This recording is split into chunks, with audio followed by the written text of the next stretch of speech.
নিশবিদি, বলছি তুমি না আমাদের কথা কিছু মনে করো না। হ্যাঁ, আসলে আমরা না জানি যে তোমার পক্ষে চারু বৌদি হয়ে ওঠাটা কতটা কষ্টকর।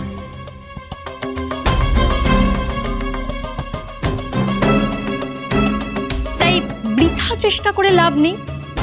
আরেকটা কথা, চ্যালেঞ্জ যদি কখনো নিতেই হয় তাহলে সে চ্যালেঞ্জ নেওয়ার আগে নিজের যোগ্যতাটা একটু মেপে নিও প্লিজ। কিছু মনে করো না আমার কথা, আসলে তোমার এই অক্ষমতা এটা দেখেই বলছি, যাতে তোমাকে পরে আফসোস করতে না হয়। চলি ছোট বৌদি, চলো। দাঁড়াও,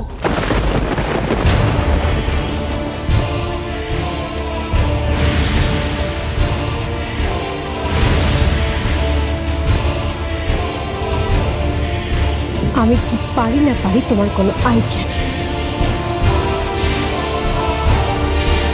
আমার 2 দিন লাগবে, জাস্ট 2 দিন লাগবে চারু হয়ে ওঠার জন্য। আর সরি টু সে, আমার ডিকশনারিতে না শব্দের কোনো উল্লেখ নেই। আমিও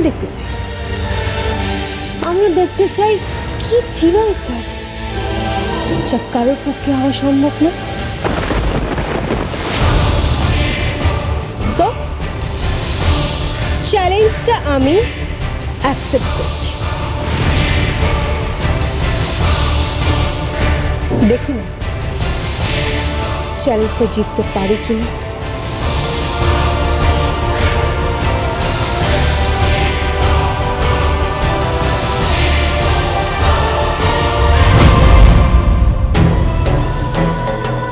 এই ঘটনার শুরু তোমার দাদাভাই হসপিটালে ভর্তি হওয়ার পর থেকে। I'm sorry, he is in coma. এটা কিছুতেই হতে পারে, এটা হতে পারে না। আগামী 48 ঘন্টা না কাটলে আমরা ওনার সার্ভাইভ করবার ব্যাপারে কোনো গ্যারান্টি দিতে পারছি না।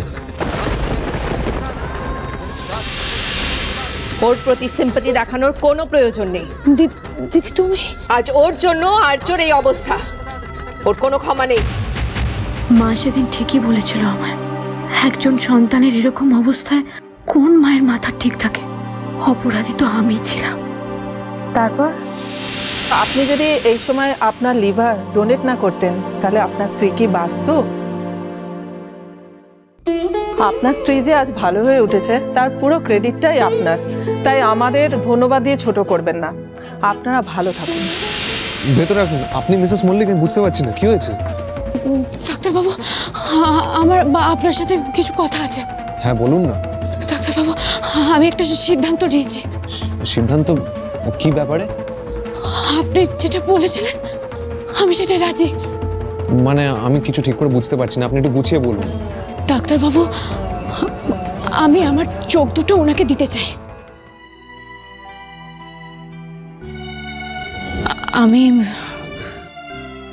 আমি আমার আই ডোনেট করতে চাই। আপনারা আমাকে বলবেন কি করতে হবে।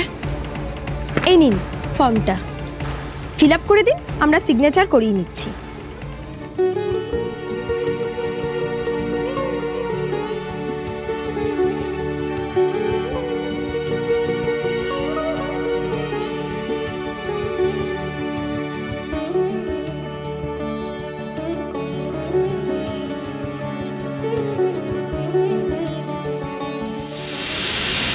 এটা একজন দিয়ে গেলেন, বললেন খুব জরুরি। এটা কে দিলেন?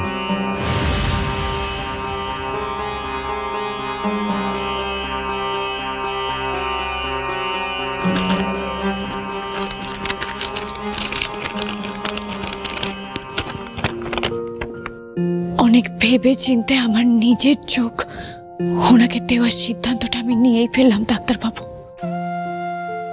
এছাড়া আমার কাছে আর কোনো রাস্তা ছিল না। তবে আপনি কোনো চিন্তা করবেন না, আমি আপনার কথা মতো নিয়মের বাইরে কিন্তু যাইনি ডাক্তারবাবু।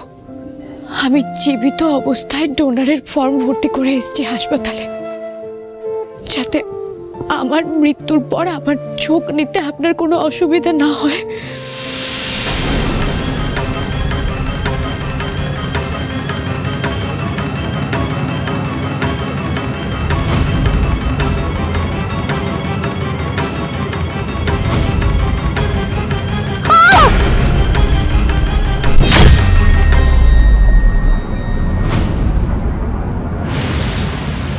মল্লিক!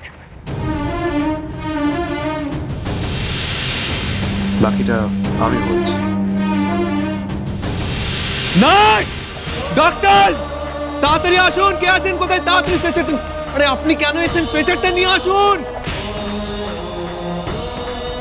কি স্যার, আপনি এভাবে? পরে বলছি, আগে স্ট্রেচারটা নিয়ে আসুন।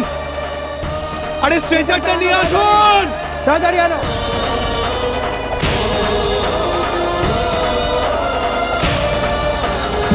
এটা খুব মেজর অ্যাক্সিডেন্ট হয়েছে, ওনার কন্ডিশন খুবই ক্রিটিক্যাল। ওনার পালস চলছে, আমি চেক করেছি। আপনারা ভেতরে নিয়ে যান, তাড়াতাড়ি নিয়ে যান, তাড়াতাড়ি নিয়ে যান। আমি দেখছি স্যার। এই নিয়ে চলো, তাড়াতাড়ি নিয়ে চলো। চলো চলো, তাড়াতাড়ি চলো। মিসেস মল্লিকের আই ট্রান্সপ্লান্টটা হয়ে গেছে? Yes sir. তারপর স্যার, একটা বড় মিস্টেক হয়ে গেছে স্যার। মানে? স্যার, এইমাত্র খবর পেলাম আজ মর্গে যে সমস্ত ডেড বডি এন্ট্রি করানো হয়েছিল তার মধ্যে মর্গের স্টাফ একটা নাম্বার গন্ডগোল করে ফেলেছে। সম্ভবত মৃতের পরিবারের কাছেও ভুল বডি ডেলিভারি হয়েছে।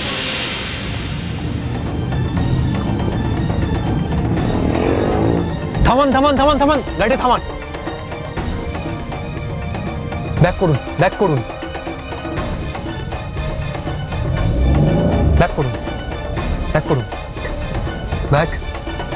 বাস, জাস্ট ওয়েট হিয়ার ডক্টর।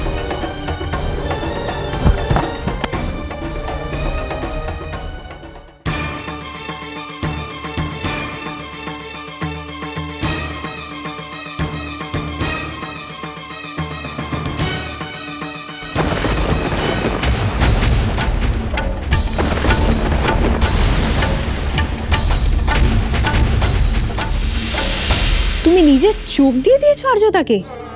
এত বড় ত্যাগ শিকার? শুধু তাই নয় অমৃতা, উনি যাতে আর্যবাবুর ওপর কোনোভাবে বোঝা না হয়ে দাঁড়ান সেই জন্য নিজেকে লুকিয়ে রেখেছেন ওনার কাছ থেকে। ও মাই গড, এসব আমি কি শুনছি? আমার তো মনে হচ্ছে আমি কোনো সিনেমার গল্প শুনছি। সিনেমাতেও তো মানুষের জীবনের কাহিনী বলা থাকে অমৃতা। যদি খুব ভালো করে ভেবে দেখো, আমাদের প্রত্যেকের জীবনের সাথে কোনো না কোনো জায়গা থেকে কোনো না কোনো সিনেমার ঠিক মিল খুঁজে পাবে। কিন্তু বৌদি, আজকের দিনে এরকম স্যাক্রিফাইস কেউ করতে পারে? পারে। ভালোবাসার জন্য কত বড় স্যাক্রিফাইস করা যায় সেটা তোমার থেকে ভালো আর কে জানে।